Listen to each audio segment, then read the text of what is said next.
The wind that autumn of 1886 carried a warning that made even the most hardened trappers nervous.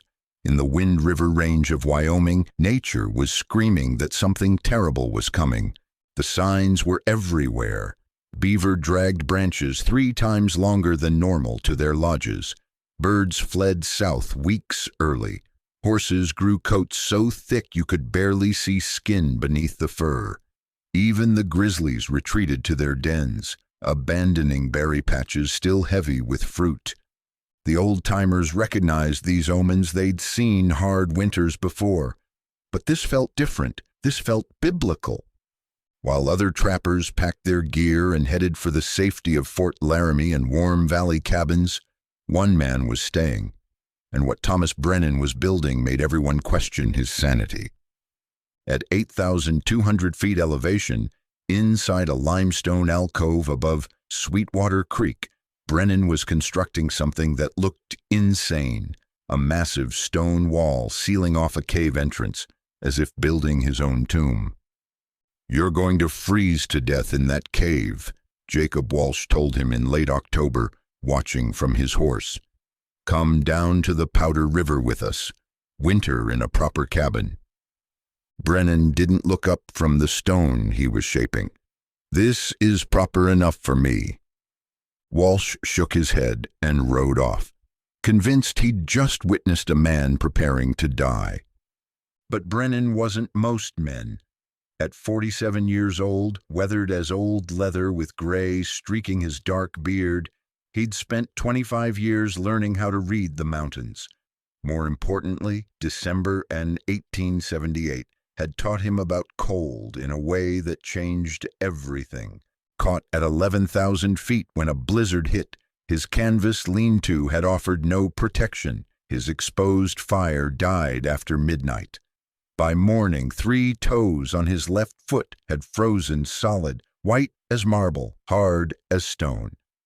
A Shoshone healer saved his life, cutting off the frozen toes with a red-hot knife, then gave him advice he never forgot. "You fight the winter, it kills you. You work with winter, you live." So when Brennan saw the signs that autumn, when he felt nature's warning in his bones, he made his decision. He wasn't going to rely on conventional shelter. He was going to build something that could withstand whatever winter had planned. The limestone alcove was perfect. 20 feet deep, 15 feet wide, with a natural ceiling 12 feet high. Shoshone people had used it for centuries, calling it place above the wind. But Mackenzie understood something most trappers didn't. An open cave funnels cold air like water, pooling deadly frigid air in the back.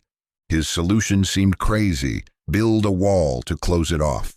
The construction took 6 brutal weeks. He gathered stones from the talus slope below, each weighing 30 to 80 pounds, carrying them up steep terrain. The wall would rise 8 feet high and 3 feet thick at its base, leaving only a small gap at the top for smoke to escape. His mortar was sophisticated chemistry disguised as primitive work: 3 parts clay, 2 parts sand, 1 part wood ash, and rendered bear fat for waterproofing and freeze-thaw resistance. The fat prevented cracking when moisture froze and expanded. "Why waste your time?" another trapper asked. "You could have built a log cabin in half that time." Brennan's answer revealed his philosophy. Logs burn if fire gets out of control. Logs are thin, maybe 8 inches. Cold goes through. This, he slapped the stone wall, the sound solid as a drum, is 3 feet thick. Fire won't hurt it. Cold can't get through it, and stone remembers heat. Warms up slow, but stays warm. I'm building this to last. I'm building it to save my life. By mid-November, his fortress was complete. Inside, he'd built a raised sleeping platform of fitted stones, stacked 6 cords of carefully selected deadwood, and gathered provisions: 400 pounds of elk jerky, 50 pounds of pemmican, dried berries, root vegetables, 200 rounds of ammunition, everything calculated for months of isolation. Most importantly, he had knowledge. Brennan understood that survival in extreme cold wasn't about toughness or bravery. It was about managing heat loss, conserving energy, staying dry, and never underestimating what winter could do. The first real snow fell November 16th, 6 inches with an ice storm, just a preview. Then came November 22nd, temperature minus 12 degrees Fahrenheit. Snow accumulating 2 inches per hour, wind that made trees crack and groan. Inside his stone shelter, Brennan was comfortable. The 3-foot walls kept wind out completely. His fire drew perfectly, exhausting through the gap at the top. Heat reflected off the plastered stone walls, warming the space to 50 degrees Fahrenheit, while outside plummeted into negative numbers. He spent hours maintaining equipment, reciting Robert Burns' poetry from memory, telling himself stories. He didn't feel lonely. Solitude and loneliness were different things, and Brennan had made peace with his own company years ago. December brought a series of storms. Temperature rarely rose above zero. Snowpack built to 9 feet by New Year's Day. Brennan dug a 15-foot tunnel through drifts to reach the surface, shoring it up with pine branches. Then came January 9th, 1887, the day that would be remembered as the beginning of the Great Die-Up. Brennan woke to find his breath crystallizing inside the shelter despite his banked fire. His inside thermometer read minus 8 degrees Fahrenheit. Outside, it was minus 57 degrees Fahrenheit. The moment he emerged through his snow tunnel, he felt it. This wasn't normal cold. This was primordial. The air hurt to breathe, searing his lungs. His eyelashes froze together when he blinked. The inside of his nose froze solid. The storm that followed lasted 3 days and 3 nights. Wind at 50 miles per hour drove fine snow through any crack.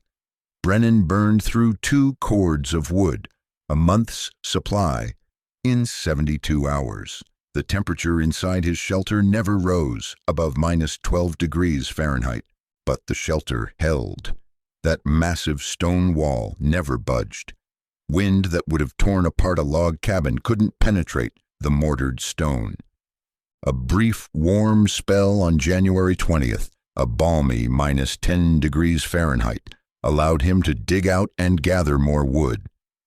Then came January 28th, the Great Blizzard, the storm that would define the winter of 1886 to 1887 and end the era of open-range ranching forever.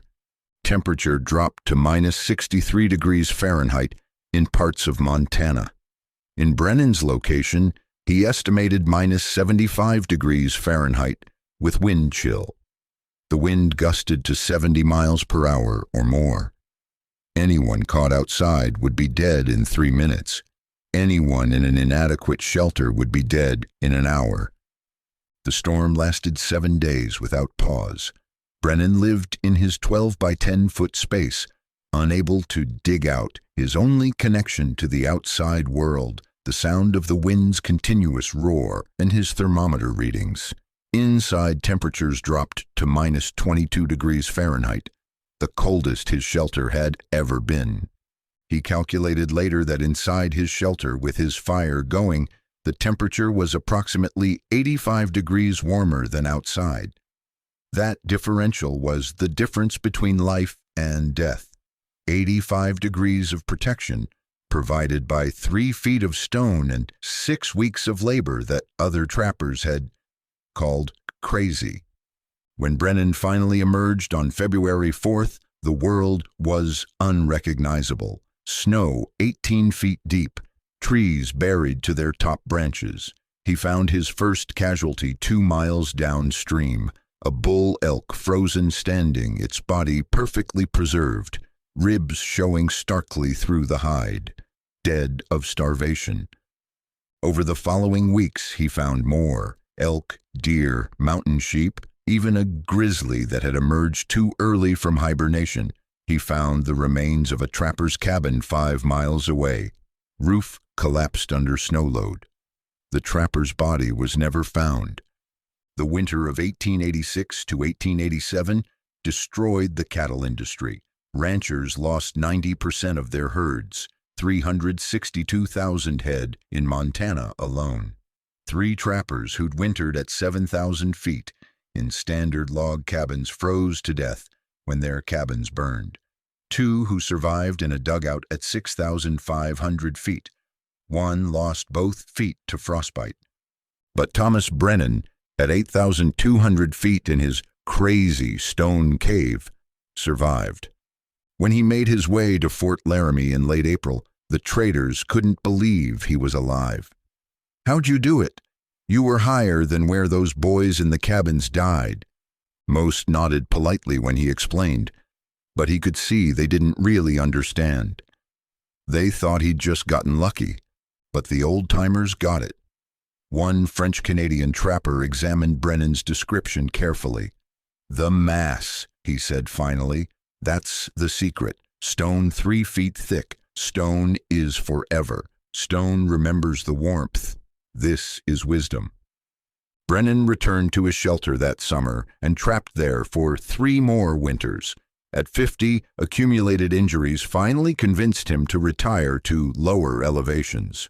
But the shelter he left intact. It became known as Brennan's Keep. Other trappers used it over the years. A Shoshone family in the 1890s, a forest ranger during a spring blizzard in the early 1900s, a geological survey team in the 1920s. Each group maintained it, added improvements, marveled at the construction. The shelter still stands today, more than 135 years later. The mortar, clay, sand, ash, and bare fat has proven more durable than many modern cements. The stones haven't shifted. Modern structural engineers express amazement at its stability. Studies by wilderness survival experts calculate that the design would keep interior temperatures approximately 60 to 80 degrees warmer than exterior temperatures in extreme cold, exactly what Brennan experienced. But more than engineering achievement, the shelter represents something fundamental about human intelligence and adaptability. Brennan didn't survive because he was tougher than other men. The trappers who died that winter were tough as nails, experienced mountain men. Brennan survived because he was smart, because he listened when nature warned him, because he understood that in the mountains, pride kills, and conventional wisdom can get you killed. The trappers who'd mocked his stone shelter, who'd called it excessive, who'd headed confidently to their conventional cabins, most didn't make it. Brennan, working alone on his crazy project, made it through. That limestone alcove above Sweetwater Creek still shelters Brennan's walls.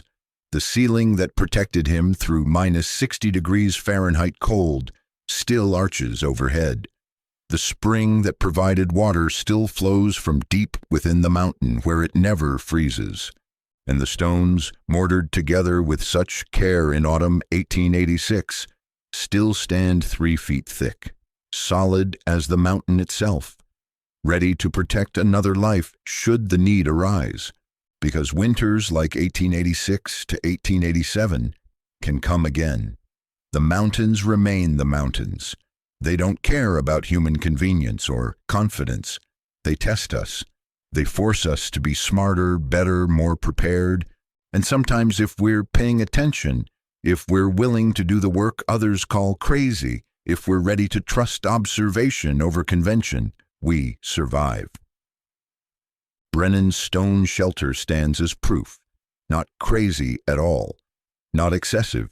Just smart enough to survive when temperatures dropped to minus 63 degrees Fahrenheit and the world turned white for 4 months straight. Smart enough to build something that would last more than a century as testament to one man's intelligence, preparation, and deep understanding of what it takes to survive nature at its most extreme. The shelter stands, the stone endures, and the story survives. The story of how 3 feet of mortared stone saved a life when winter showed the Rockies what real cold looked like. That's the legacy of Thomas Brennan's stone fortress. Not just survival, but wisdom. The wisdom to listen, the wisdom to prepare, the wisdom to build for the worst and hope for the best. The wisdom that stands ready in those mountains, still waiting for the next winter that makes the old-timers nervous, waiting to prove once again that sometimes the craziest idea is the sanest thing you can do.